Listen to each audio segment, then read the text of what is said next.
So much happens in the kitchen, both meals and memories.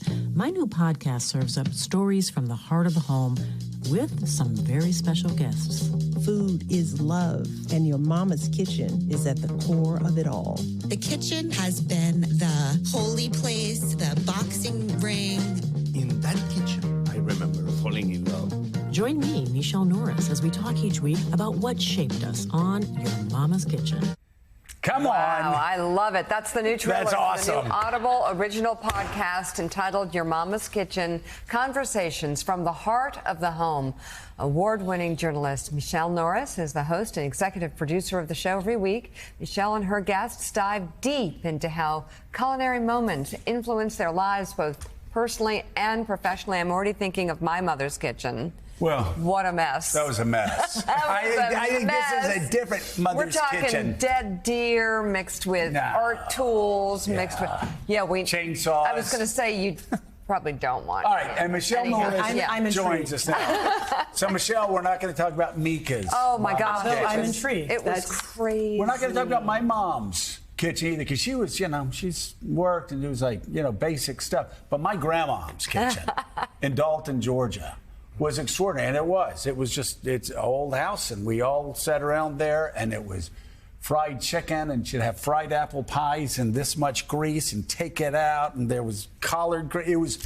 It was extraordinary, and I still, all these years later, I can still remember that was the heart of the home, and we just love spending our summers there. And I bet you can smell it right now. You can feel it. That's the great thing about this question. Smell my exactly. So talk about your mom's kitchen. My mother is Betty Norris. She's probably watching us right now. Her kitchen. Hey, Mom. Hi, good morning. Her kitchen was organized. Her kitchen was delicious. Her kitchen was adventurous. And she was absolutely in charge. My dad cooked too. He actually was a cook in the military, in the Navy, so he knew how to cook also. But she created a sense of adventure for us in the kitchen because this was before Twitter, before, a lot of cooking shows, before the Food Channel. But she was trying things that were new. I grew up in Minnesota. Right. So she was experimenting with different kinds of food. So it created a sense of curiosity and culinary adventure. Do you have one thing that she did or that your father did that really takes you back? That just sort of epitomizes that special my mother moment? could put a scald on some fried fish. Oh.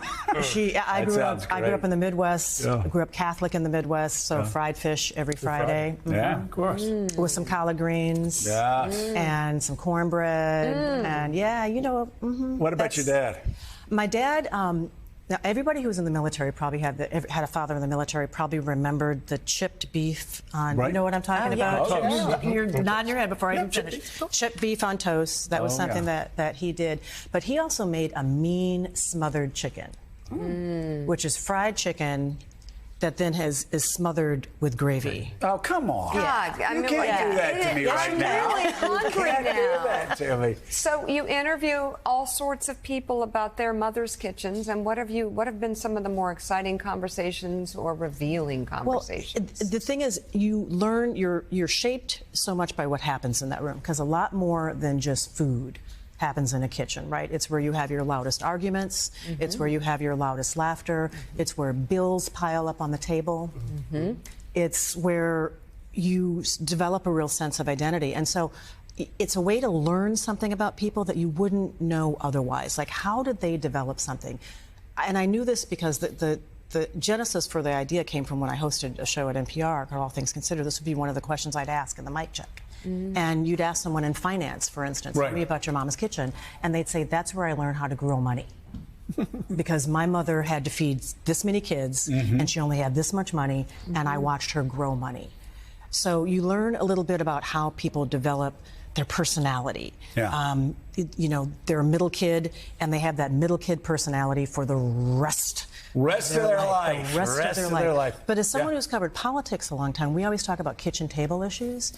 It's really interesting because you learn a lot about how people develop their ideas about not just their family, but about America.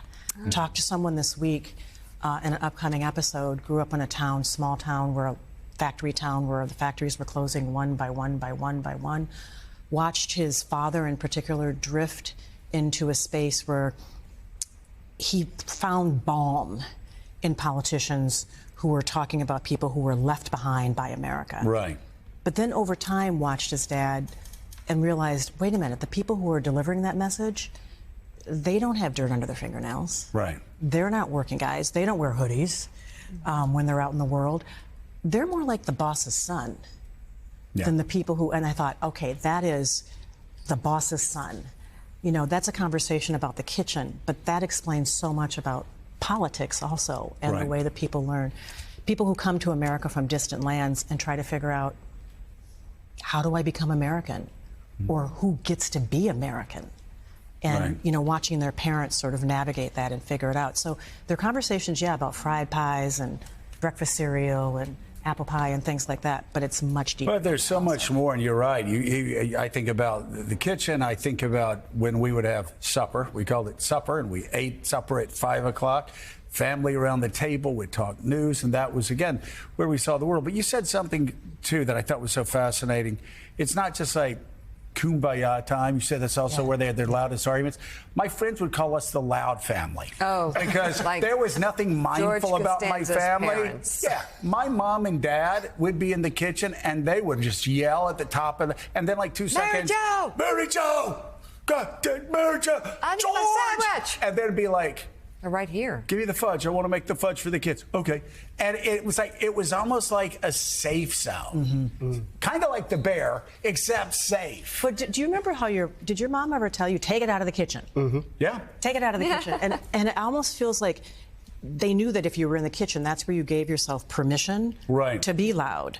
But if you took it out of the kitchen and it was a different emotional space, so maybe people didn't act like that. But a lot of things we learn also about women. And a lot of people watching their mothers, you know, for some of us, we watched our mothers deal with feminism when it came along. And in some ways invalidated some of the choices they had made in their lives. A lot of women who realized they never reached their full potential, not because they didn't have the talent, but because America wasn't ready to accept what they had. I want to develop on that. Just want to point out we're 2 minutes past the top of the third hour of Morning Joe.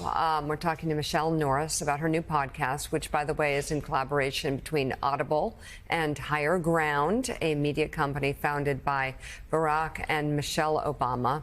And in your debut episode, you spoke with the former First Lady who shared some personal memories about her father. Let's take a listen. Did your dad cook? Did Fraser Robinson cook? Occasionally. He cooked like a lot of men, because my husband's the same way. He can cook, but how many times does he cook? Not much, but yes, my father... Mr. Obama cooks. Oh, yeah, yes. My dad made this wonderful deep dish pie. He would make his own crust, but he didn't cook often because he was the primary breadwinner and he was a shift worker. But when he cooked, it was special. And we all gathered round to watch Dad peel the apples and make his little, you know, concoction to make the apples sweet. It was a very special thing when Dad cooked.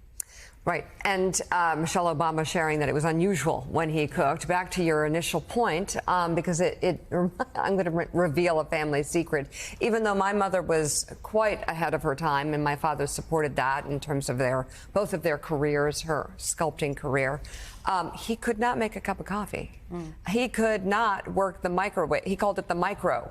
And so, I mean, my mother was able to push through those challenges. But as you were saying, you learn a lot about sort of where feminism meets its match, sometimes in the kitchen. Yeah, oftentimes in the kitchen. Yeah. And it's not just that we were watching Mom cook because that's her expected role. Right. Right. It's also where people see Mom actually trained to be a doctor, but she's not practicing.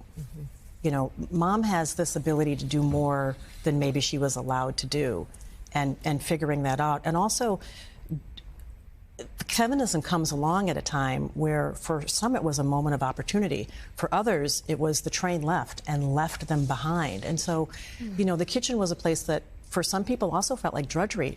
We also talked to people whose mothers really hated to cook or honestly didn't cook that well.